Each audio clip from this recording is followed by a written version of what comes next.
I mean, primarily it is a women's empowerment story, but I've got a decent amount of men who've really enjoyed it. The one thing that I've enjoyed learning more about as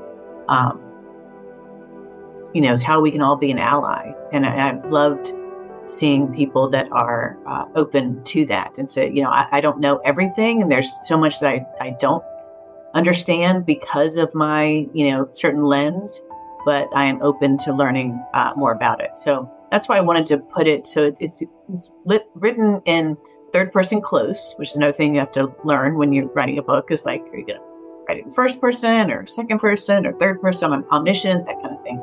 So I chose third person close, and but it alternates. There's two main protagonists, so it alternates between the perspective of a white woman and the perspective of a Black woman. So. Everyone, welcome back to Living the Next Chapter. Today's all about ketchup and mustard, okay, on the podcast. And you're like, what? Once this will all make sense, I promise. But Meredith Ritchie's on the podcast to talk about Poster Girls, her book. And you got to check out this book. It is beautiful. It's amazing. And my copy's in the mail. It's coming, and I can't wait. I checked. It's not here yet, but it'll be here. And Meredith is on the podcast. Meredith, welcome to Living the Next Chapter. Glad to have you here. Thank you for having me. Okay, so everybody's like ketchup and mustard. What are we talking about, Meredith? What's that? What are we talking about? We're talking about some primary colors. There's just something about it that draws in the eye. And, I think we're talking about it related to my book cover and also my website and also your background. Right. We're all kind of matchy here. I like that. It's great. Mm-hmm. Yeah. So the website, talk about that. Let's take people to there first. Let's start there. Yeah, it's meredithritchie.com. And I've tried to sort of give people, keep it updated, which, can sometimes be a challenge, but I've got a good team behind that, as well as I have occasionally updated myself. But just to kind of keep the readers, the people who are sort of following the word of mouth progress of the story, what's happening with it. So we just added a page about, the options contract that it was given recently. And that's a pretty exciting development, but also, keeping track of just my speaking engagements, as well as what readers are thinking about, and how, in terms of rating the novel and the audiobook, which was just released, and then how book clubs can engage with the story. Yeah. So if you're listening and you're like, Dave, I would love to have a website, but I have no idea what it should look like, go to Meredith's website and you'll see. That is an example of a great website. There's a lot of cool features on your site. We were just talking about before we hit record. I love how you have your ratings on there that we can see, right, for Goodreads and Amazon. It's right there on the screen, and all the links are there. It's beautiful. So, again, if you're wondering, I don't even know where to start, Meredith has a great example for you to start with. So there you go. That's my shout out for the day. Boom. Boom. Good. Mic drop. Good. Okay, Meredith, where are you in this big world of ours? I'm in Charlotte, North Carolina, which is also where the story takes place. So it's that forgotten history that I discovered that was right in my own backyard. So I wrote a story about it. All right. So take us through Poster Girls. How did all this start for you?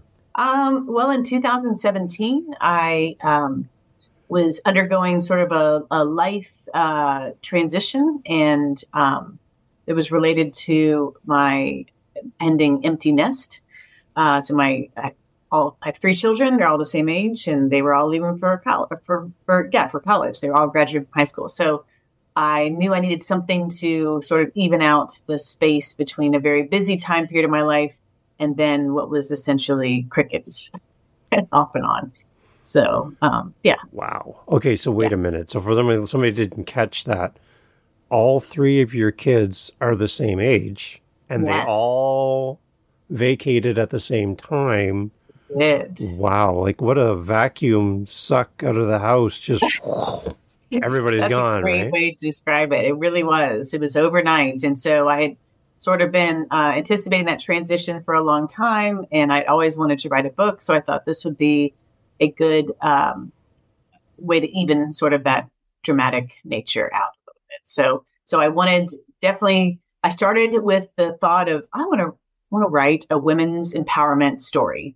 And when you are learning to write your first novel or trying to get your head around what that means to want that and how it would take play, you start by what genre you'd like. So I've always been a huge fan of historical fiction as a reader. So I knew I wanted that as a writer. And so the other thing I learned was if you, for those out there who are looking to write a novel, as much as you can, try to write what you know.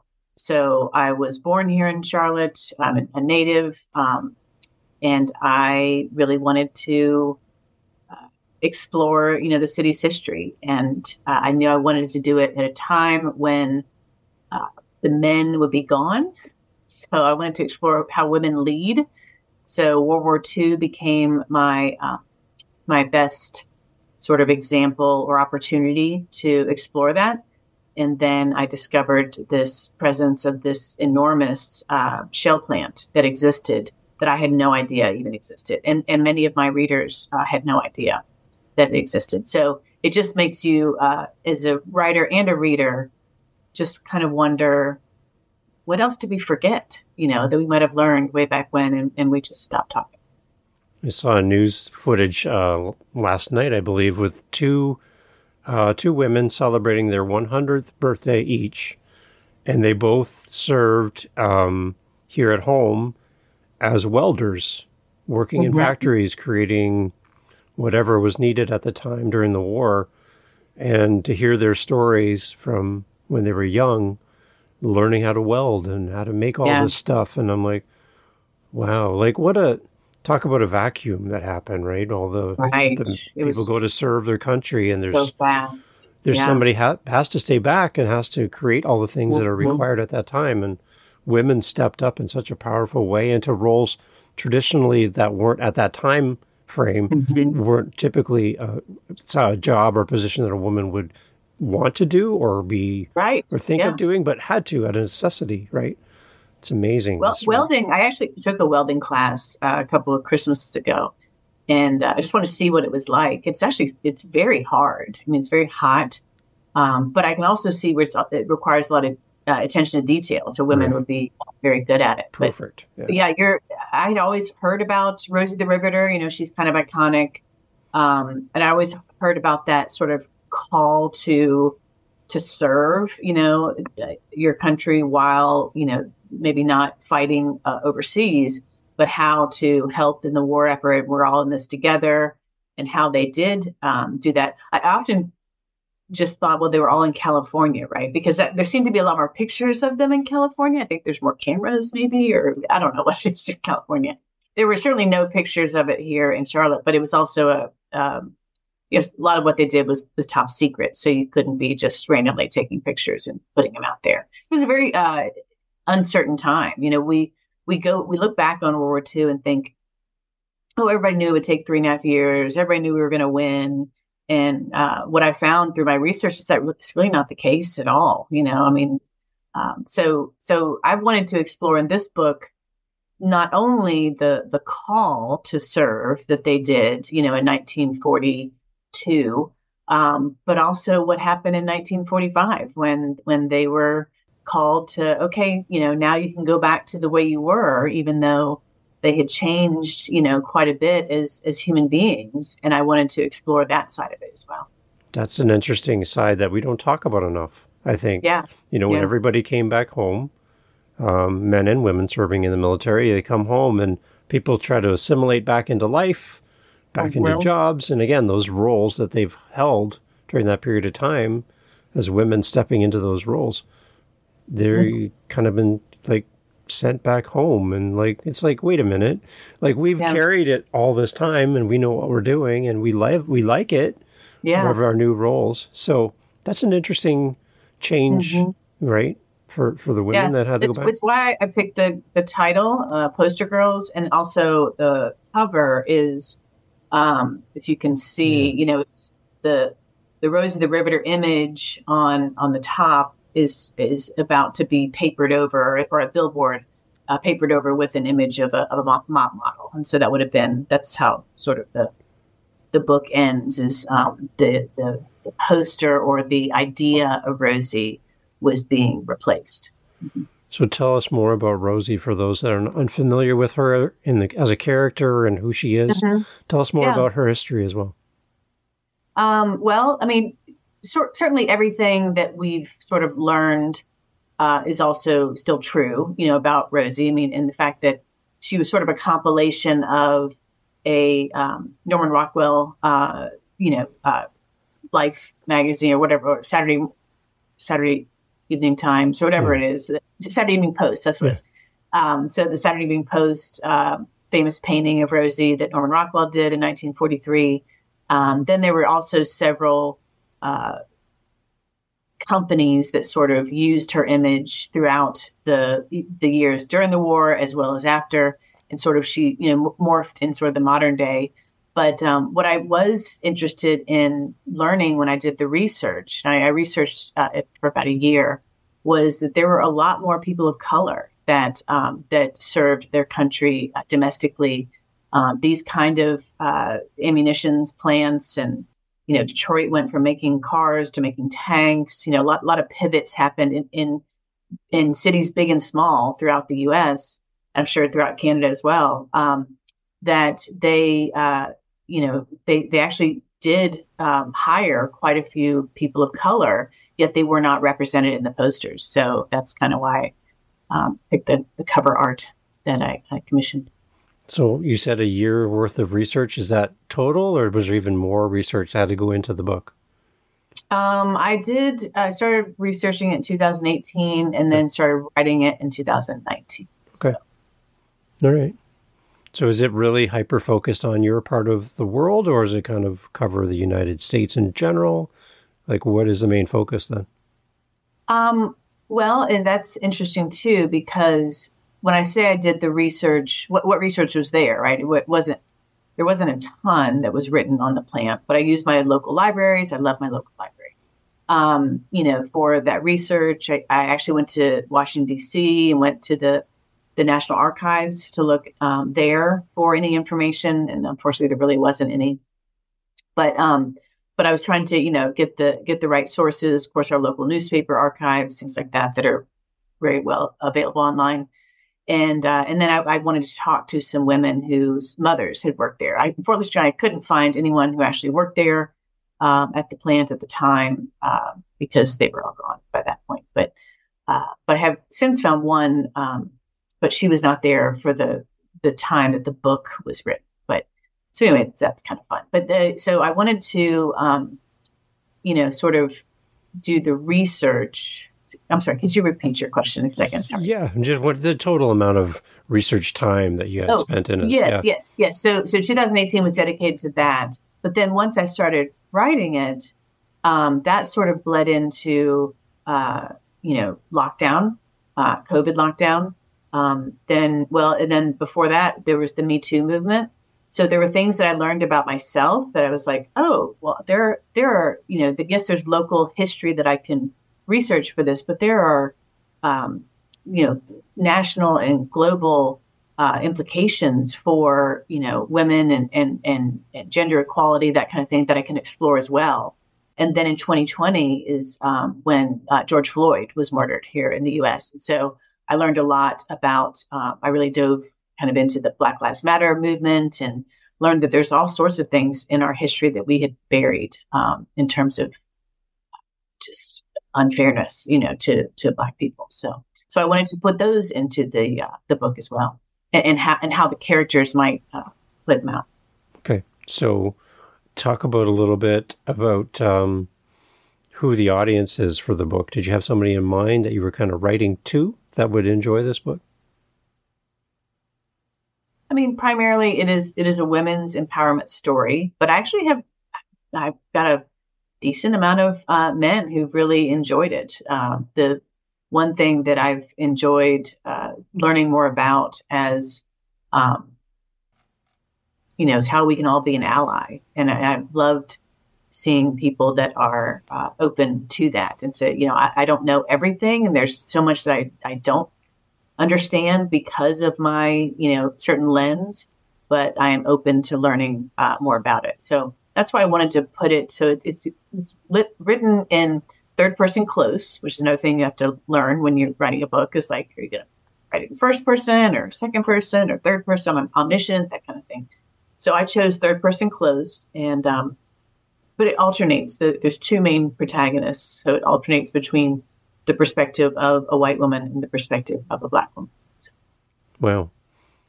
And how historically accurate is the book then? Like, are there real people behind your characters, or is it a kind of a collection? That part of it is the fiction part of it. But I did read as many World War II books on this region. So there's one. So Charlotte has a name. It's called the Queen City because it was named after Queen Charlotte, hundreds of years ago.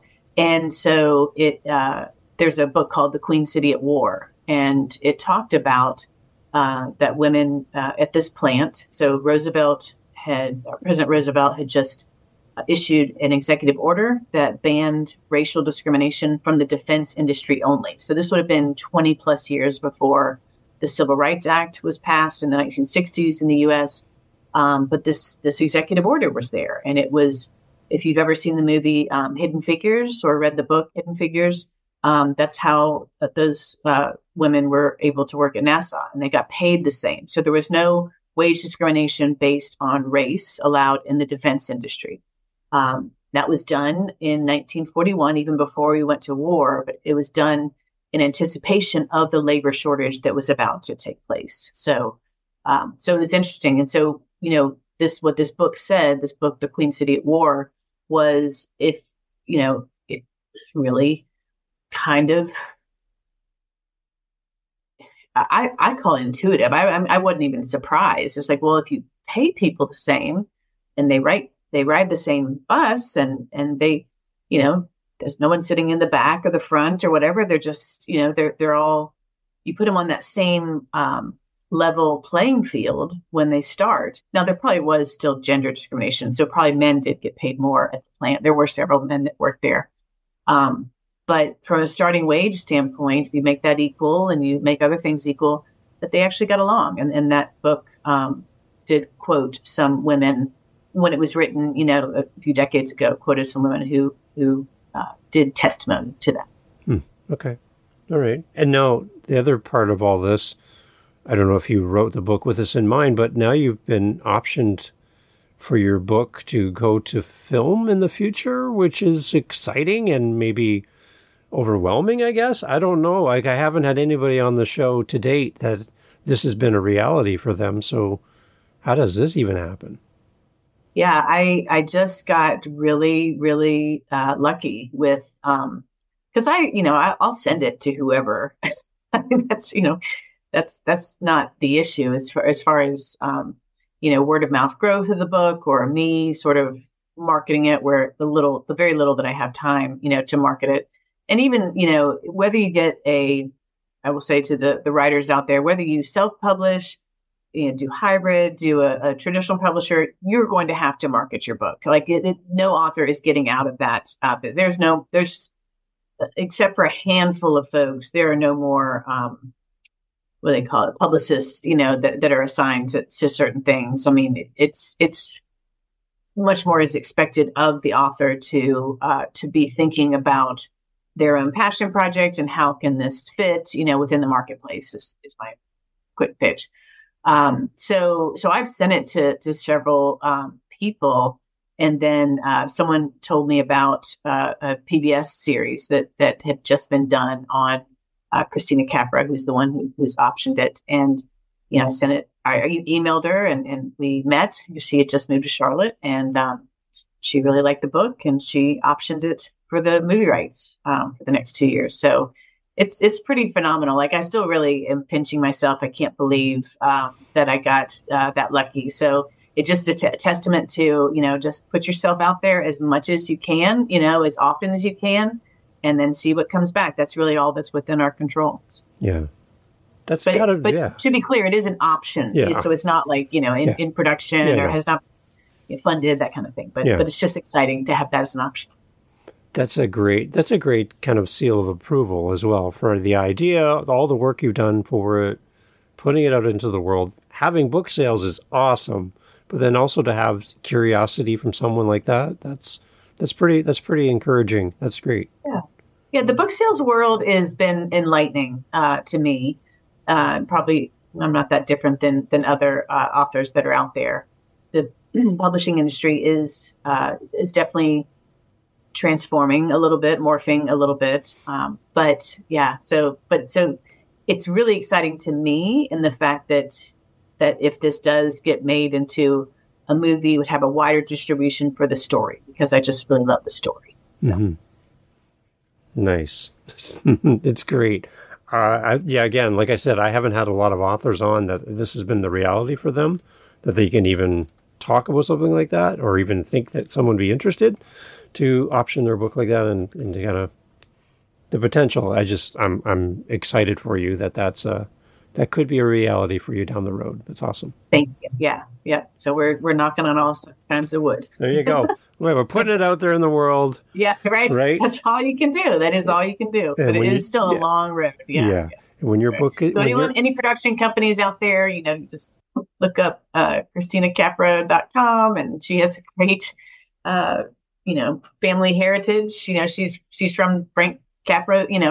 Frank Capra was her grandfather, and Frank Capra Jr. was her dad. So yeah, just pretty impressive. So. Well, I'm just envisioning you walking the red carpet, pictures going off, and you're like walking into your movie premiere. That's what I'm putting out into the world. Well, okay? Thank you. Dave, I appreciate that. That means a lot to me. Yeah. No, that's great. What kind of lessons did you learn about yourself in writing the book? Well, I think if I can go back to those two larger movements, so I had the idea before the Me Too movement hit. So, but I learned what a token is, and what it means to be a token in the room. And that could be if you're the only man in a room full of women, or if you're the only Black person in the room of all, white people, or only person of color, in the room. Same thing for a woman. So I really wanted to play that out in the story and sort of have them, feel that uncomfortable feeling that comes with being that you're sort of representing your entire race, you're representing your entire gender, you're representing, and it's you are just looked at differently whenever you speak up, and there's certain things that are assumed about you in the room.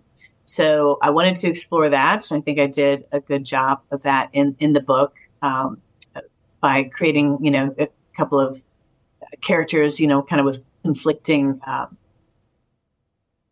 needs and wants, and yet they kind of all have their arc, and they all come around. So that was fun to play out. And then, understanding myself as not a person of color, how that impacts my lens in life, and what I don't even realize that I don't know, and what it means to. So I had, a sensitivity reader that read the book and gave wonderful suggestions and how to improve it from a lens that I did not own.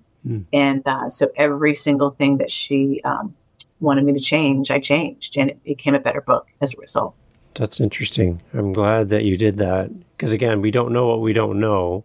Yes. Right. Amen. And you get another point of view, makes the book richer, and it's going to connect better with other audience members as well. So I'm glad that you took that path. That's good. It's a good point. Yeah. And I've always been a lifelong learner, and the more that I learn, it's like the more that I learn, the less that I know. That I realize that there's so many things out there that, I got that wrong. My gosh, what else have I got wrong? So it is a humbling thing to go down that learning path, but it's also enriching.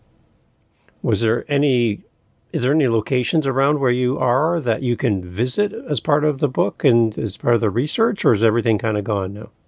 It's all gone except for one building that became a Mexican restaurant. So I have gone to that Mexican restaurant. The plant was interesting. It was never built to last, right? So it was a time. First of all, steel was a very tough commodity to come by. So this thing was 2,200 acres, which is huge. I'm trying to think of even I got a local reference. I'm trying to think of more of a national reference. But anyway, enormous. Probably definitely bigger than our downtown footprint, but it's just very large. And so they built, instead of building several, a smaller number of larger buildings, because they didn't have steel and because they were just sort of thrown up there, they actually built 250 buildings. So they were just built out of kind of cinder block and wood and that kind of thing. There was a safety reason for that. They were trying to, because it was assembly plant. So they assembled the ammunition and they filled it with gunpowder. So there was gunpowder everywhere. It was in the air. It was very dangerous work that they did. So they just wanted to sort of keep the buildings as separate as they could, keep as much as they could separate for the safety of the 10,000 people that worked there there were 10,000 people that worked there, and it was around the clock shifts, 24/7. So 3 shifts a day. Yeah. Wow. So they were trying to keep them safe, and they ended up winning 3 or 4 safety stars that the Navy gave out. But then once the war ended, literally on the day the Japanese surrendered, by 2:30 that afternoon, they were all fired and told to go home. And all the land went back to the owner, so the Navy is the one that invested all the assets. And then there was a company here locally called the U.S. Rubber Company. They're the ones that managed all the labor. So their portion of it was over. And so the land went back to the Navy, and it just sort of sat there for 10 years. And then now it's a bunch of factories that are there. Sort of just actually like probably 10 to 20 different factories that are there. So it's a big footprint. So the Mexican restaurant, what was that at that point in time back then? It was the main cafeteria. So, which is interesting. And that's the building that really did catch fire in 1944, and it was rebuilt. And so the story centers around that pretty centrally. So a book signing at the Mexican restaurant would be in order? What do you think? I've offered it. They are contacting someone's doing a news story coming up. So they are contacting the landlord, because I think the people that run the restaurant don't necessarily own the building. So it's just, it's just been 80 years, so there's certain things that are just different in there. And so the people that own it right now may or may not care about that history. Well, we're still waiting. Yeah. Well, that would be an interesting place to have a book signing with all the history of that building. It's great food. Right? It's oh, there you food. go. Yeah, it's really good. Yeah. I'm trying to get you a sponsorship here. So that's what we're working on. Yeah. Behind the scenes, if you're listening and you own the restaurant, reach out to Meredith. Get her in there. That's right. Get some extra traffic. It's great. Now, I'm looking at your website. Am I seeing an audio version of the book as well? Yes. Oh, so, talk about this. Yeah, so that was released in November of 23. And so that was done by a local voice actress here in Charlotte. So I try to use as many local resources as possible because I love this city a lot. And so that we're pretty proud of as well. So it was a lot of work, but it was definitely worth it. So I really wanted that. You're familiar with Amazon and you go on any kind of a book page on Amazon, it's got the 4 boxes. You got your hardcover, softcover, ebook, and there's that missing box. And it was really on my nerves. So we published an audiobook to get that 4th box.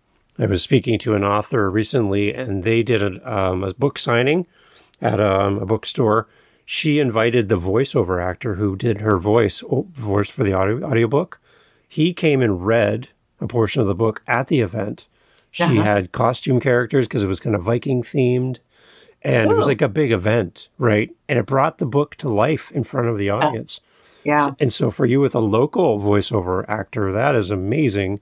If you could do something with her and have her read in front of the audience. Yeah, she would be really good at that too. Yeah, but there's something called a staged reading. I've only seen it one time, but it was in like a local theater, and it's sort of like the actors that they carry around, the script itself, and they're reading the part, but they're dressed in black. So it's really just it's seeing their facial reactions or whatever, but it's not the costumes, it's not, but it does kind of make it come to life. Really, just those two things, being able to see the actors' faces.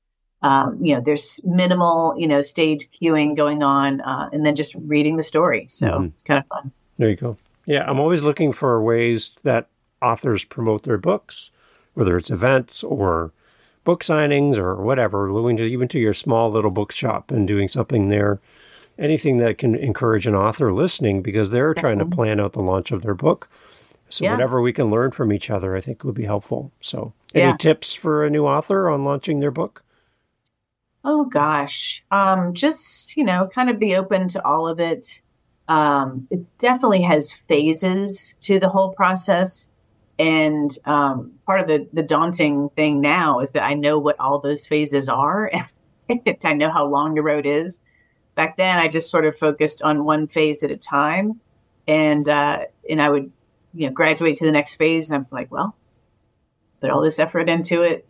So far, I really need to now attack this, new mountain, kind of thing, kind of like my characters did in the book. So it just becomes a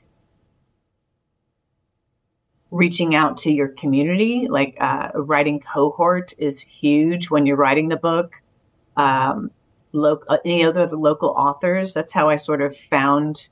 I don't think I ever asked anybody what the whole process looked like, but I did ask them when I had the idea, and they said they liked the idea. And I said, well, would you recommend to me what's the next best step? And that's when they pointed me into the direction that I went, and it ended up being the right direction. So I've never been shy to ask people out for coffee. It's especially like if you call them up and say, oh, I just read your book, so I loved it.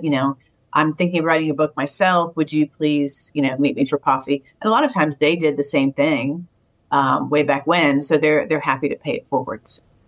Excellent. So take us back through the website again, Meredith, because I want to send people to you to connect with you. I know you have an Instagram as well. It's for people that are listening and they're interested in connecting with you. They want to buy the book and maybe watch the movie. I'm putting it out there again. Where do we go, Meredith? Talk us through the website again.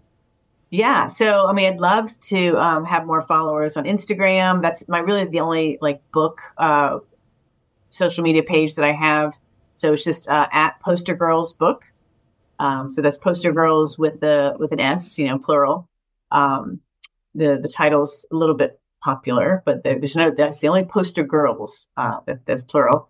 So that's my Instagram page, and I have some reading samples or quotes from the book that are there, and also some of the speaking engagements that I've done, as well as showing people when and where they're reading it.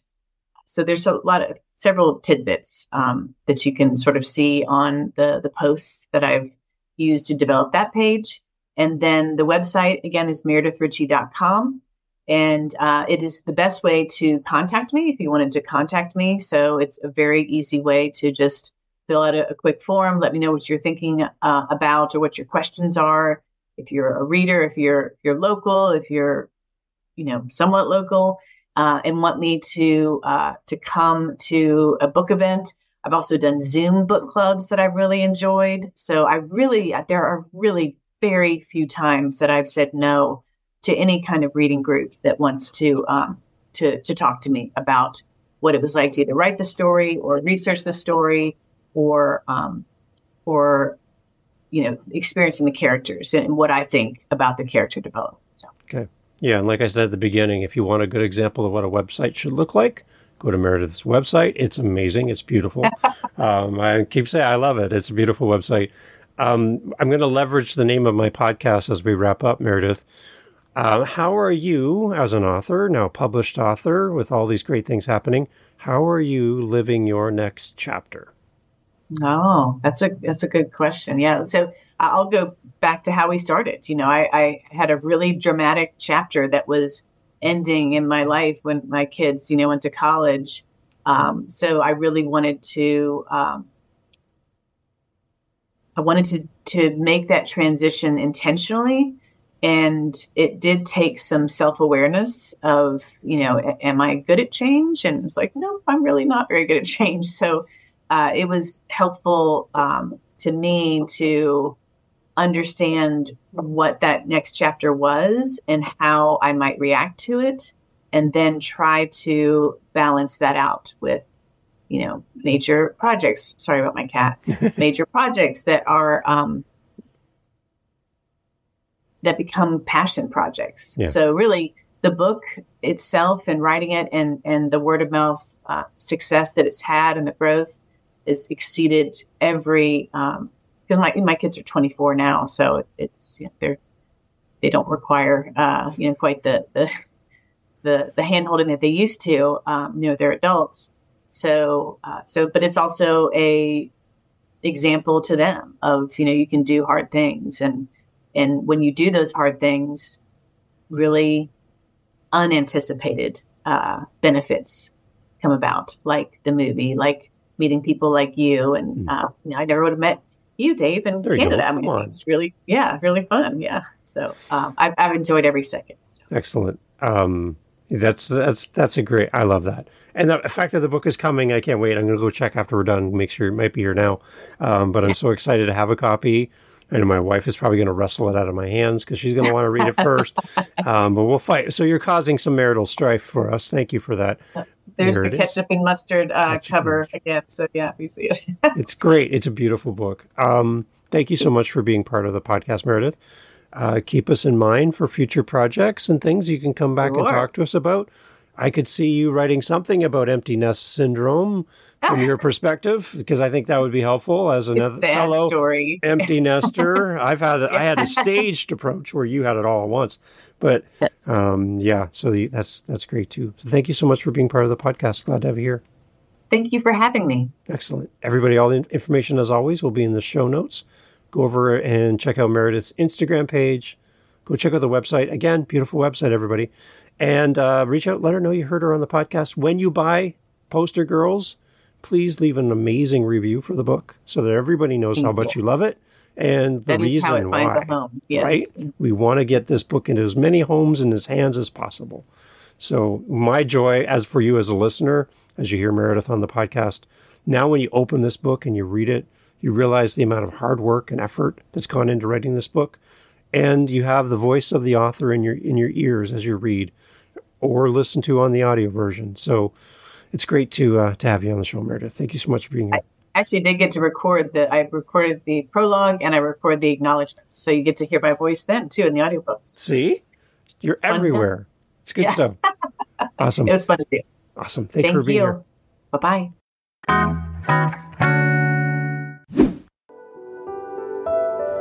Hey, thanks for being here for the Living the Next Chapter podcast. So glad to have you as part of our family of listeners. There's a seat for you just here on Living the Next Chapter, and I'm so happy that you have listened to all the way to the end.